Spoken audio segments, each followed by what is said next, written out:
7 বছরের শিশু নন্দিনী রায়কে শ্বাসরোধে হত্যার পেছনে ছিল পারিবারিক ক্ষোভ ও স্বর্ণালংকারের লোভ। পুলিশের কাছে হত্যাকাণ্ডের লোমহর্ষক বর্ণনা দিয়ে দায় স্বীকার করেছে ঘাতক বিধানচন্দ্র। এদিকে নৃশংস ঘটনাকে কেন্দ্র করে রণক্ষেত্রে রূপ নেওয়া ফলিমারি গ্রামে বিরাজ করছে চরম গ্রেপ্তার আতঙ্ক। তবে নিরাপরাধ গ্রামবাসীর ভয়ের কিছু নেই বলে আশ্বস্ত করেছেন দুর্যোগ ব্যবস্থাপনা ও ত্রাণমন্ত্রী। মামলা দ্রুত শেষ করে দোষীদের বিচার নিশ্চিত করা হবে বলেও জানান তিনি। 7 বছরের শিশু নন্দিনী রায়, খেলার বয়সে তাকে নির্মমভাবে বিদায় নিতে হলো পৃথিবী থেকে। মঙ্গলবার লালমনিরহাটের আদিতমারিতে বাড়ির পাশের একটি ভুট্টাক্ষেত থেকে উদ্ধার করা হয় নন্দিনীর বস্তাবন্দি মরদেহ। বাবা মায়ের দাবি, মেয়ের কানে সোনার গয়না ছিল, এই গয়নায় কাল হয়েছে। মানুষ 1.5 আনা রিংয়ের ওর কাছ থেকে বানিয়ে নিচ্ছে, এই 1.5 আনা সোনার রিংয়ের লোভ সামাল দিতে পারলো না বিধানে। এই জন্য আমি বলতেছি, আমি বিচার চাই, ওখানে ফাঁসি দণ্ড দেয় বাবানি।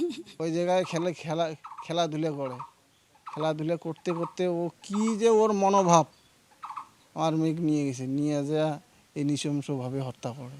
স্থানীয়দের দাবি, অপরাধমূলক কর্মকাণ্ডের কারণে অভিযুক্ত বিধানের পরিবারকে একঘরে করে রেখেছিল গ্রামবাসী।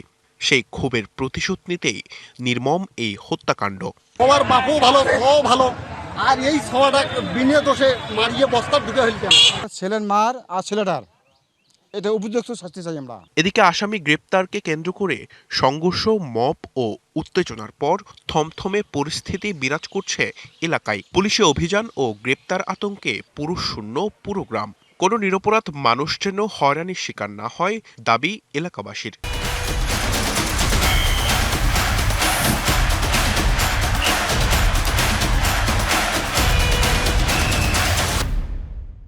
খুনের ঘটনা বৃদ্ধি পাওয়ার কারণ আমার কাছে একটাই, যে দ্রুত সময়ে বিচার না হওয়া। যদি রায়গুলো দ্রুত কার্যকর হতো, মানুষ দেখতো যে না, অপরাধ করলে দ্রুত সাজা হয়, তাহলে মানুষের অপরাধ প্রবণতা কমে যেত।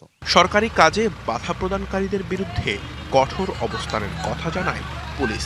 সরকারি দায়িত্ব পালনের ক্ষেত্রে যারা এই জাতীয় এখনো সেই মব কালচারের ভিতরে থাকতে চায় বা যারা সরকারি কাজে বাধা দিতে চায়, তাদের বিরুদ্ধে আমরা কঠিন অ্যাকশন নিব। প্রত্যেককে আইডেন্টিফাই করে প্রত্যেককে আমরা আইনের আওতায় নিয়ে আসবো।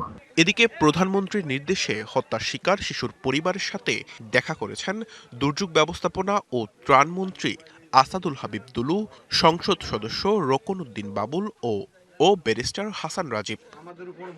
দ্রুত তদন্ত শেষে দোষীদের বিচার নিশ্চিত করা হবে বলে জানিয়েছেন দুর্যোগ ব্যবস্থাপনা ও ত্রাণমন্ত্রী। হত্যাকাণ্ড সে ঘটিয়েছে, আমরা আশা করি আরও কিছু পরীক্ষা নিরীক্ষা বাকি রয়েছে। এটি যখন এসে যাবে, দ্রুত সময়ের মধ্যে চার্জশিট দিয়ে এই বিচার কার্য সম্পন্ন করা হবে।